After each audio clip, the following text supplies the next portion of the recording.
여러분 신앙생활을 하다 보면 가끔 아주 특별한 경험을 하곤 합니다. 뭐 영적인 경험 하기도 하고 또 뭐 특별히 영적인 것 아니더라도 이건 정말 그냥 보통 일이 아니야 라는 그런 어떤 삶의 경험들을 하곤 합니다. 우리 성도들은요, 특별한 어떤 경험이 있을 때 어떻게 해석을 하느냐, 해석을 잘 하는 것이 너무나 중요합니다. 제가 중학생 때의 이야기를 잠시 한번 들려드리려고 합니다. 제가 어느 설교 때 그리고 아마 성경 공부 시간에 한두 번 정도 말씀을 드린 적이 있는 것 같습니다.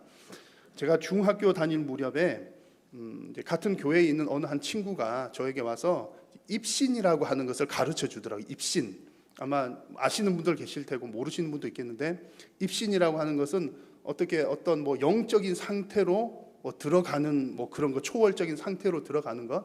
쉽게 말하면 어떤 무슨 성령 집회 이런 거 하면서 막 기도하면 막 이렇게 쓰러지고 넘어지고 막 떼굴떼굴 구르고 그런 종류들을 얘기합니다. 미리 염려돼서 드리는 말씀은 이제 이런 것을 경험하시라고 말씀드리는 것은 아니고요. 이제 대부분의 경우에 있어서는 이제 잘못되는 경우들이 더 많으니까 무척 조심하셔야 되는 이제 그런 부분입니다. 제가 이제 중학교 다닐 때 저희 동네에서 그런 게 좀 유행처럼 좀 번졌던 것 같아요. 어느 친구가 와서 그런 얘기를 막 하던 중이었는데, 그 무렵에 또 학교에서 이제 전도를 하는 그런 때가 있었습니다. 이제 뭐 전도 대회를 한 것은 아니고 그냥 친구들이 있으면 교회 가자, 예수 믿어라, 그런 우리가 믿음이 이제 들어가다 보니까 복음을 전하는 거죠. 그러던 중에 이제 어느 한 학교 친구에게 이렇게 복음을 전하고 너 교회 가자, 예수님 믿어야 돼 얘기를 하는데, 그 어느 한 친구가, 학교 친구가 약간 도발적인 도전을 하는 겁니다. 무슨 얘기를 하느냐면, 너희들이 기적을 보여주면 내가 예수 믿겠다, 기적 보여주면 교회 갈게, 그런 얘기를 하는 거예요. 기적을 보여주면 믿겠다는 거죠. 그래서 저랑 교회 친구들이 한 3명, 저 포함한 3명들이 입신 이거 한번 보여주자, 그렇게 된 겁니다. 이제 막 기도하면, 이제 그때 했던 게 기도하면 사람이 이렇게 뒤로 이렇게 넘어지는데 사람의 힘으로 넘어지는 게 아니라는 거죠. 그렇게 넘어지는데, 넘어지면 어떻게 되겠어요? 뒤통수가 깨져서 사람이 죽어야 되잖아요. 어쨌든 근데 이렇게 하는데 천사가 받쳐줘서 안 다치고 안 죽는다, 그때 그런 얘기들이 있었습니다. 이거 보여주자, 그렇게 된 거죠. 그래서 이제 3명이서 하는데, 친구 한 녀석은 기도하는, 손잡고 기도하는 역할, 또 한 친구는 중보, 옆에서 중보 기도하는 역할, 남은 저는 뭐 했을까요? 넘어지는 역할, 쓰러지는 거, 그거 담당이 된 겁니다. 지금 생각해 보면 제가 제일 어리석었던 것 같아요. 그렇게 됐습니다. 여튼 그 당시에는 영혼 하나 좀 살려보자 싶어서 그런 어떤 어린 마음이었지만 무슨 사명감 가지고 했던 것 같아요. 기도를 합니다. 제가 이렇게 뒤로 넘어져요. 넘어졌습니다. 제가 죽었을까요? 살았을까요? 아직 살아 있습니다. 근데 제가 제 기억으로는 오래돼서 그러긴 한데, 제 기억으로는 이렇게 반듯하게 이렇게 넘어지지는 않았던 것 같아요. 약간 이렇게 반쯤 엉덩방아를 찧은 것 같은데, 놀랍게도 기적 보여주면 믿을게라고 했던 친구가, 그 친구가 하는 얘기가, 그 친구 눈에는 그게 기적으로 보인 겁니다. 그래서 그 친구가 하는 얘기가 이것은 기적이다라고 하면서 교회를 나가겠다는 거예요. 물론 우리 교회 나가는 것은 아니었겠지만 어쨌든 나 예수 믿겠다, 교회 나가겠다, 그렇게 한 겁니다. 그런데 이제 나중에 알고 봤더니 교회를 나가기는 나갔는데 어디를 가냐면 이상한 이단 같은 데를 간 거예요.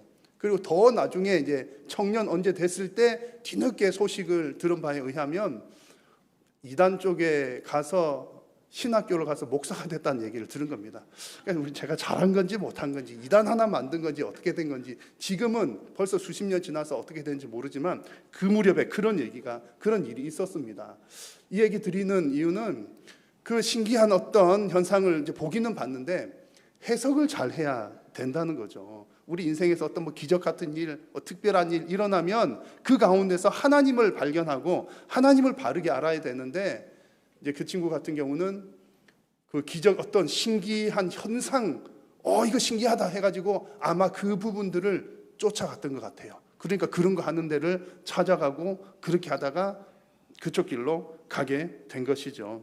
여러분, 성도는 해석을 잘 해야 됩니다. 우리 인생에 있어서 하나님께서 성도들의 인생에 개입하시고 함께 하시기 때문에 이 일이 하나님께서 무슨 뜻으로 주셨는지를 잘 해석하는 그런 것이 필요합니다.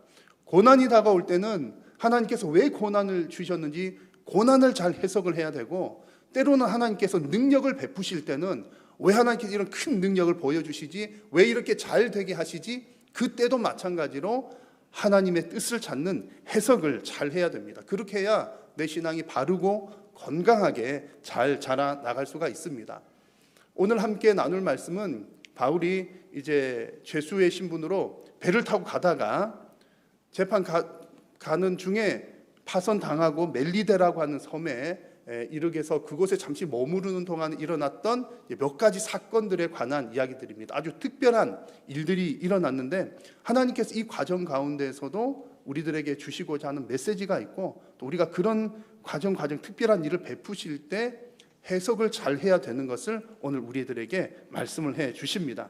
그래서 오늘 바울이 경험했던 이 몇 가지 특별한 사건들을 보시면서 이 사건들을 통해서 이 말씀이 저와 여러분들에게 위로도 되시고 또 도전도 되는 시간이 되시기를 소망합니다.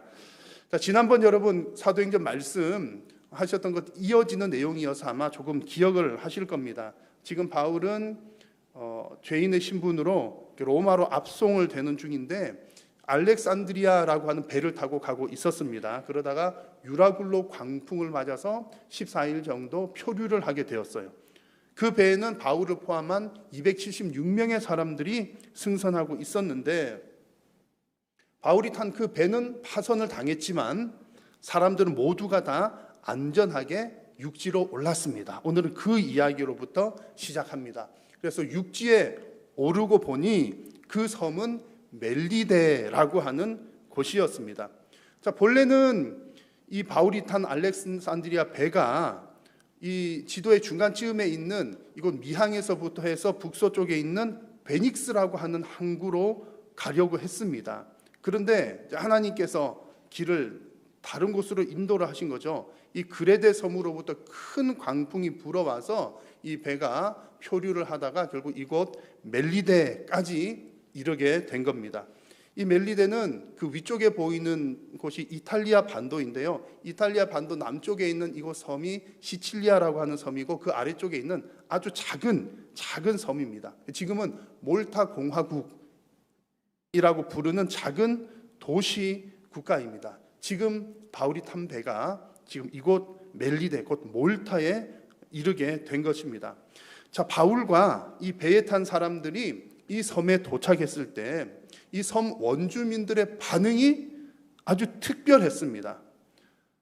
바울이 탄 이 배에는 276명이나 되는 많은 사람들이 타고 있었는데 그들 중에는 죄수들도 함께 타고 있었습니다.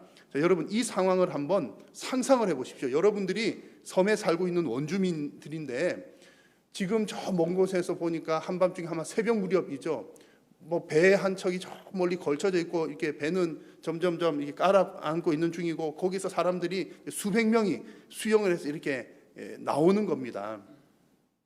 육지로 올라오는 거죠. 그런데 이렇게 물에 누가 빠져가지고 죽어가면 당연히 우리 달려가서 돕겠지요. 그런데 그렇게 어려움 당한 사람이 한두 명이면 얼른 가가지고 또 동네 사람들 좀 모아서 이렇게 불러서 일단 살리고 볼 텐데, 지금 저 바다에서 수영해서 넘어오는 사람들이 수백 명이나 된다는 거죠. 그러면 여러분 어떤 마음이 들까요? 저 같으면 좀 경계하는 마음이 들지 않았을까 생각합니다.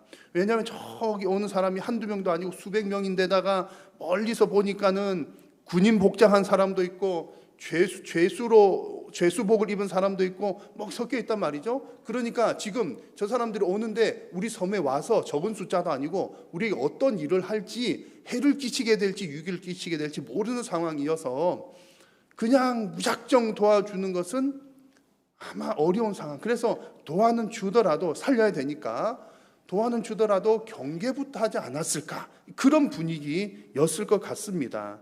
자, 그런데 오늘 말씀을 보면 이 원주민들의 반응은 우리가 생각하는 것과는 조금 다른 그런 반응을 보입니다. 오늘 말씀의 2절을 보십시오. 한번 같이 읽어볼까요? 비가 오고 날이 참에 원주민들이 우리들에게 특별한 동정을 하여 불을 피워 우리를 다 영접하더라. 아멘. 특별한 동정을 보여줍니다. 여기서 특별한 동정이라고 하는 것은 평범하지 않은 친절을 말합니다. 그냥 도와주는 정도가 아니라 아주 큰 사랑을 베풀었다, 그런 의미입니다. 여러분, 이 멜리데 주민들이 먼저 긴장 먼저 해야 되겠고 경계를 먼저 해야 될 만한 상황인데 왜 이렇게 특별한 동정을 이 사람들에게, 바울과 그 일행들에게 베풀었을까요? 해석을 잘해야 되는 거죠. 이 사도행전의 흐름을 보면 분명히 하나님께서 지금 이 일에 개입하고 계신 것을 알 수 있습니다. 즉 하나님께서 지금 멜리데 사람들의 마음을 미리 움직여 놓으셨다는 거죠. 그래서 지금 이 멜리데 사람들의 마음이 녹아서 이거 경계할 만한 상황임에도 불구하고 특별한 아주 과한 친절을 베풀었다는 얘기입니다.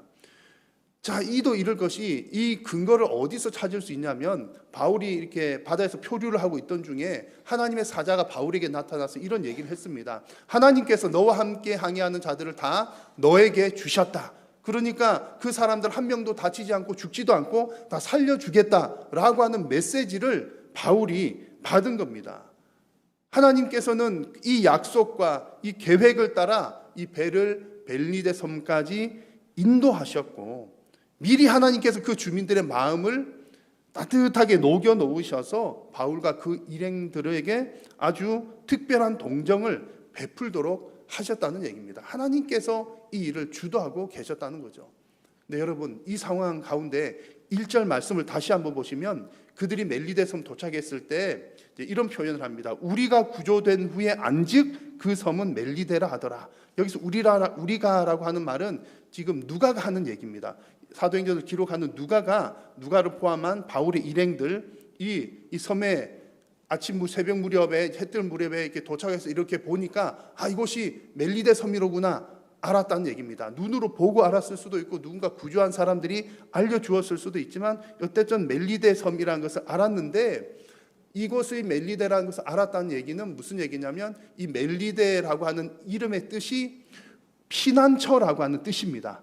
그러니까 지금 바울과 그 일행들이 우리가 지금 육지를 밟았는데 이 땅은 피난처라고 불리는 멜리데 섬이로구나 는 것을 알았다는 얘기입니다. 자, 여러분, 지금 한번 상상을 해보시면 그들이 멜리데 섬에서 이곳이 멜리데로구나, 피난처 섬이로구나 라고 하는 것을 알았을 때 어떤 마음이 들었겠습니까? 아마도 그 마음 가운데 아주 큰 감격이 밀려왔을 겁니다. 하나님께서 우리를 지금 피난처로 인도하셨구나. 지금까지 여정이 험하고 힘든 길이었지만 하나님께서 이처럼 피난처를 준비해 주셨구나 라고 하는 마음에 감사와 감격이 넘쳤을 것입니다. 사랑하는 성도 여러분, 살아계신 여호와 하나님은 당신의 사명자들에게 피난처를 예비하시는 분이십니다. 그래서 여러분들의 인생 가운데서도 여러분들이 거하는 그 모든 곳에서 하나님께서 그 피난처를 예비하고 계신 줄로 믿습니다. 하나님께서 예비하신 피난처를 여러분 경험하는 은혜가 있으시기를 간절히 소망합니다. 이 섬에 딱 왔을 때 이곳 피난처로구나. 그것만 해도 여러분 이것 온몸에 전율이 흘렀을 거예요. 이것은 경험해본 사람들만 아는 일이죠.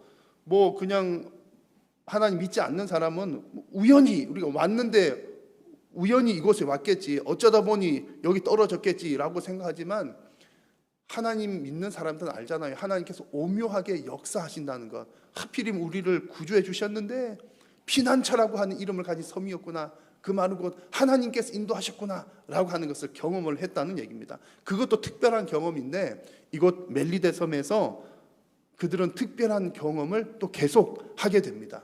이어지는 내용은요, 우리가 좀 잘 아는 내용이기도 합니다. 이제 추운 날씨에 원주민들이 추운 날씨 겨울이 시작되는 무렵에 지금 이곳에 도착했기 때문에 아주 추운 날씨인데 원주민들이 불을 피워 주었습니다. 사람들이 불 주위에서 몸을 녹이고 있었죠. 그때 이제 바울이 옆에 있는 나뭇가지들을 모아서 본인도 이제 좀 돕겠다는 마음이었겠죠. 그래서 불 속에 이렇게 장작들을 더 이렇게 던져 넣습니다. 자, 그런데 그렇게 나뭇가지들을 불 속에 던져 넣을 때에 불 속에서 독사가 나와서 그 손을 물었다라고 했습니다.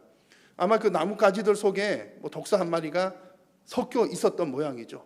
뜨거우니까 뛰쳐나와서 바울의 손을 무는데 그 모습을 주변에 있던 원주민들이 다 봤다는 거죠. 보면서 원주민들이 이제 수근수근 하기 시작하는 겁니다. 무슨 얘기를 하냐면 이 사람은 살인자가 분명해 라고 원주민들이 얘기를 하기 시작합니다.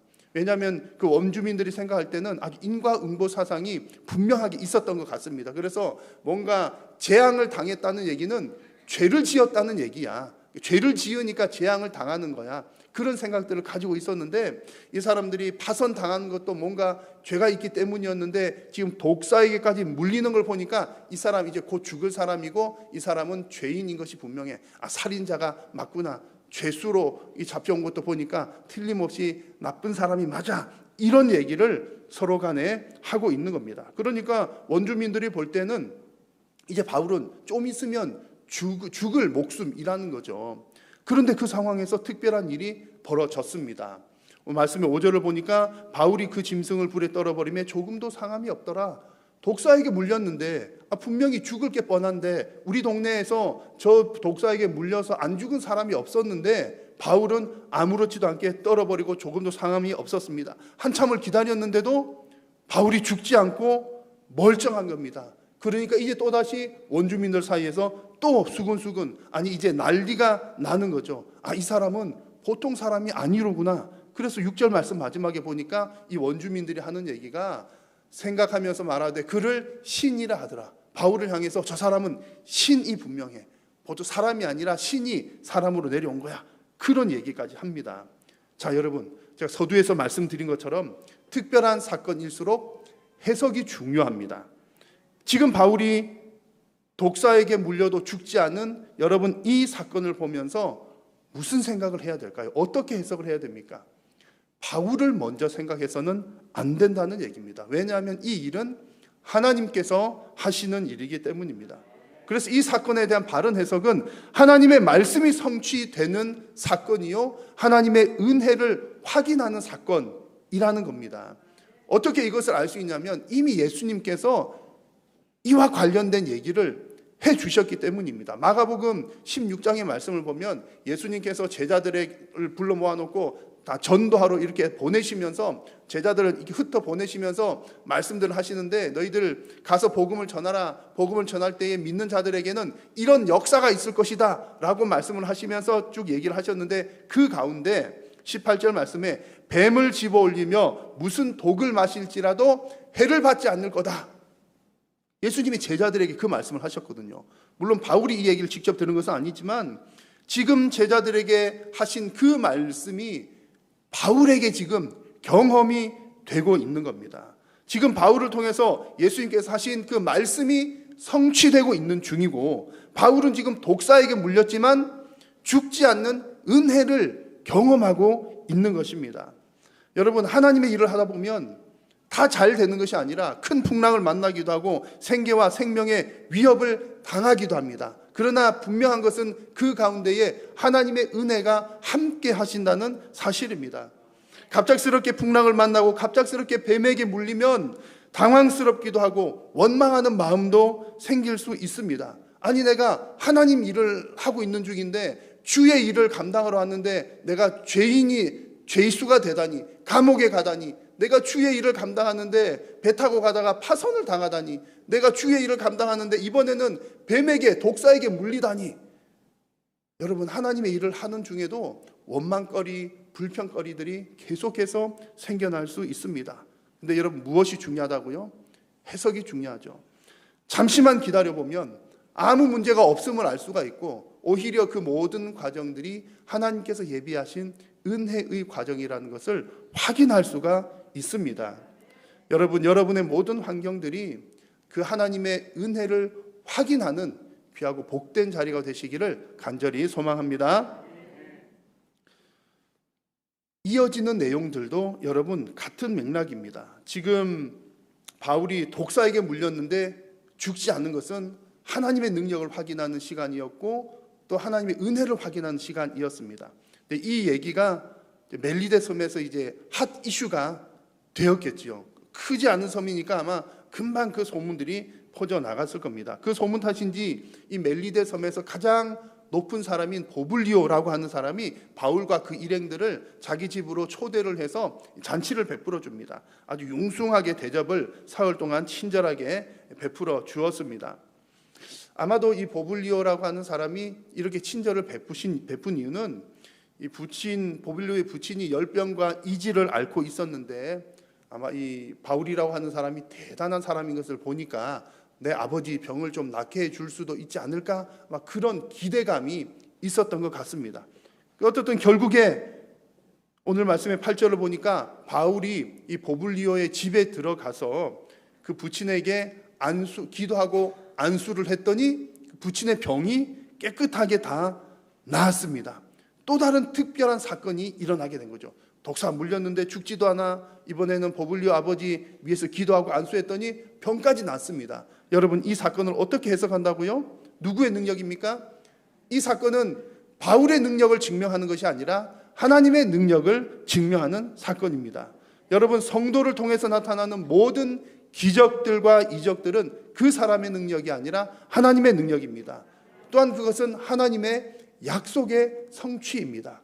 하나님께서 이루겠다고 하신 말씀을 이루시기 위해서 기적과 능력을 보여주시는 겁니다.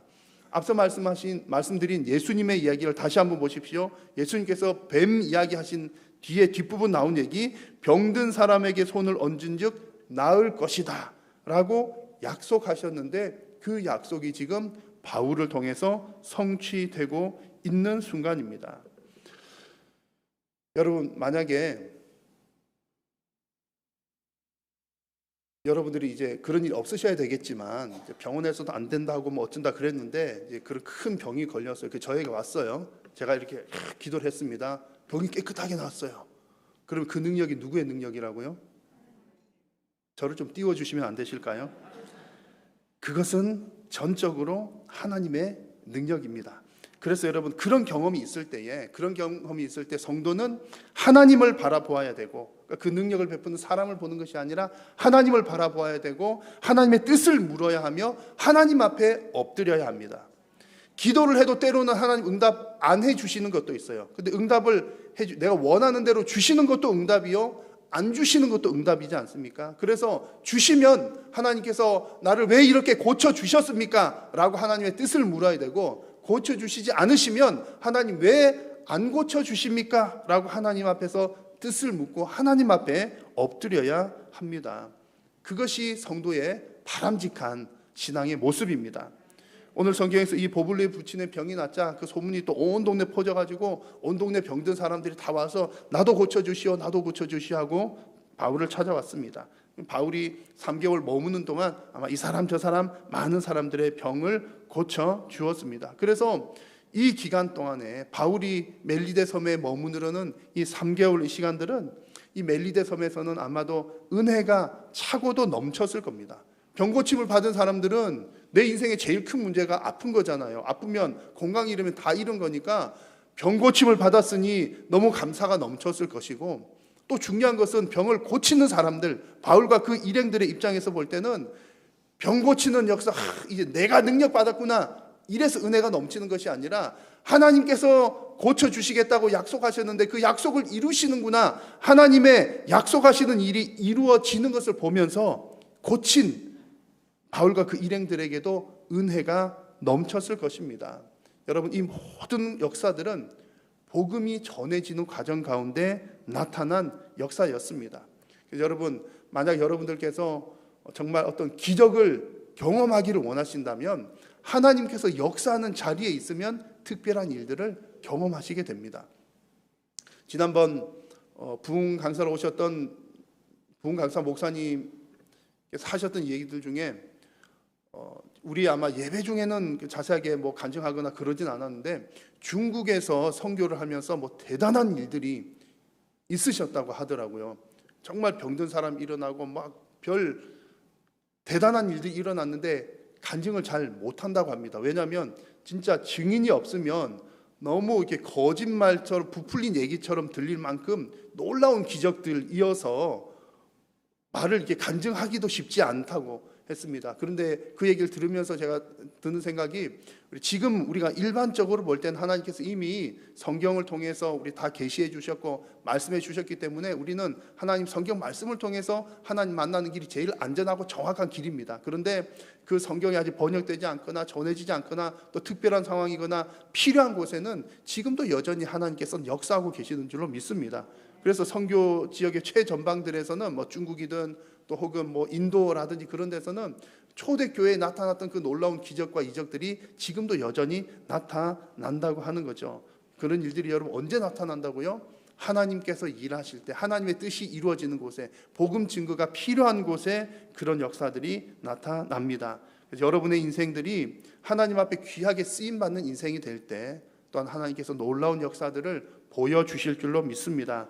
여러분의 인생이 하나님의 능력을 확인하는 삶이 되시기를 간절히 소망합니다.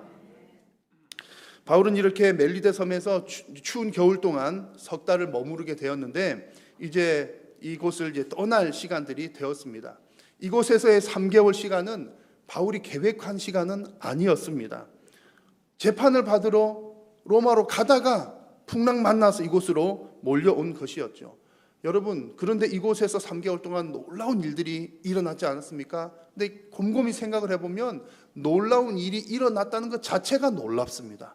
왜냐하면 지금 바울이 재판받으러 가는 길이고 바울의 입장에서는 인간적으로 볼 때 아무것도 할 수 있는 그런 위치나 지위가 전혀 아니었기 때문입니다. 아니, 죄인의 신분으로 재판받으러 가는 사람인데 무슨 일을 어떻게 하겠습니까? 그런데 그 가운데 하나님께서 역사하셔서 바울을 통해서 기적과 이적을 일으키시고 하나님께서 예비하신 은혜를 확인하게 하시며 또 하나님께서 베푸신 그 능력들을 경험하는 시간들이 되었던 겁니다. 이런 역사들은 이 바울 일행이 이곳 멜리데 섬을 떠날 때까지도 이어졌습니다. 오늘 성경 구절의 마지막 구절을 한번 보십시오. 한번 같이 읽겠습니다. 후한예로 우리를 대접하고 떠날 때에 우리 쓸 것을 배에 실었더라. 아멘. 떠나는 그 순간까지도 하나님께서 채워주시는 은혜를 경험했더라. 그 얘기를 기록하고 있습니다. 이곳 주민들의 입장에서 볼 때는 우리 온 동네 사람들 아픈 거 다 고쳐줬으니까 너무 고마웠겠죠. 근데 바울이 그들의 병을 고칠 때 아마 병만 고친 것이 아니라 병을 고치면서 이것은 하나님의 능력이요 예수 그리스도의 이름으로 고치는 겁니다. 복음도 전했을 겁니다. 그러니까 복음을 받게 된 것에 대해서도 아마 감동받고 감격하여서 이 바울 일행이 배 타고 떠날 때에 필요한 것들 다 채워주었다라 그런 얘기입니다. 자, 여러분, 석 달 전에 바울과 그 일행들, 배에 탔던 사람들 이 멜리데 섬에 처음 도착했을 때를 한번 상상해 보십시오. 3개월 전에 이 섬에 들어올 때는 겨우겨우 목숨만 부지한 채 들어왔습니다. 배가 다 파손되고 당하고 하니까 다 버리고 목숨이라도 건져야 되니까 내 한 몸 바닷물 속에 뛰어들어서 그렇게 지금 육지로 건너온 겁니다. 아무것도 없는 목숨만 그거 겨우겨우 붙은 상태로서 들어왔는데 3개월 지난 동안 하나님 역사하시고 능력 보여주셔서 이곳 섬을 떠나갈 때는 쓸 것을 풍족하게 채우시는 그 은혜를 경험하면서 이 섬을 떠나게 된 것입니다. 누가 이렇게 해주십니까? 하나님께서 이렇게 해주셨습니다. 여러분, 하나님께서 사용하시는 인생은 하나님께서 붙들고 계시는 줄로 믿습니다. 하나님께서 사용하시는 인생은 반드시 하나님께서 채워주시는 줄로 믿습니다. 그래서 바울이 복음을 증거한 이 삶은 너무나 힘든 길이었죠. 풍랑 만나죠. 감옥 가지요. 갇혀 있었지요. 너무나 힘들고 어려운 길이었지만 하나님께서 예비하신 환대와 하나님께서 채우시는 그 채우심을 경험하는 길이었습니다. 만약 여러분 이런 상황 가운데서 해석을 잘못하면 어떻게 됩니까? 그러니까 바울의 입장에서도 보면 앞서 잠시 말씀드린 것처럼 불평과 원망할 만한 일들이 너무 많아요. 바울처럼 목숨 바쳐서 이렇게 열심히 복음 사역 감당한 사람이 없었는데 죽으라고 했더니 감옥에 가, 죽으라고 했더니 매 맞아, 죽으라고 했더니 또 바닷물에 빠져요, 죽으라고 했더니 독사에 물려요. 불평과 원망할 만한 상황들이 너무나 많은 그런 상황입니다. 그러나 그런 환경 가운데서도 하나님을 바라보고 하나님 하시는 일을 바라보며 바르게 해석을 하게 되니까 감사와 감격이 넘쳐날 뿐만 아니라 하나님께서 채우시는 은혜까지도 경험하게 되었습니다. 여러분, 예수님 믿으면 손해도 많이 보고 괴로움을 당하기도 합니다. 그러나 여러분, 걱정하지도 마시고 염려하지도 마십시오. 하나님께서 때를 따라 피난처를 마련해 주시고 쓸 것을 공급해 주시기 때문입니다. 만약 여러분, 하나님께서 여러분의 인생 가운데 능력으로 역사하실 때는 교만하지 마십시오. 그것은 여러분의 능력이 아니라 하나님의 능력이기 때문입니다. 그러므로 여러분, 우리가 복음 증거하고 하나님의 일을 이루는 삶은요, 결코 초라하거나 겉으로 볼 때는 힘겹게 보일 수도 있습니다만 초라한 삶이 아니라 하나님의 능력을 풍성하게 경험하는 삶입니다. 하나님께서 성도의 인생을 책임지신다는 사실을 여러분 진심으로 믿으시기를 축원합니다. 그래서 오늘 말씀이 우리에게 보여주시는 것처럼 이 바울의 일행들이 멜리데 섬에서 경험했던 이 놀라운 은혜의 경험이 여러분들의 경험이 되시기를 주님의 이름으로 축원합니다. 기도하겠습니다. 살아계신 우리 하나님, 은혜를 감사합니다. 오늘도 하나님의 백성들을 부르시고 영광 받으시며 말씀하여 주시니 감사합니다. 주님, 바울이 경험했던 그 놀라운 하나님 은혜의 경험들이 사랑하는 성도님들의 인생 가운데 풍성하게 나타나게 하여 주시고 하나님께서 일하심을 늘 바라보게 하시며 하나님의 능력을 경험하고 감사 찬양 영광 올려드리는 복된 성도님들 되게 하여 주옵소서. 예수님의 이름으로 기도드립니다. 아멘.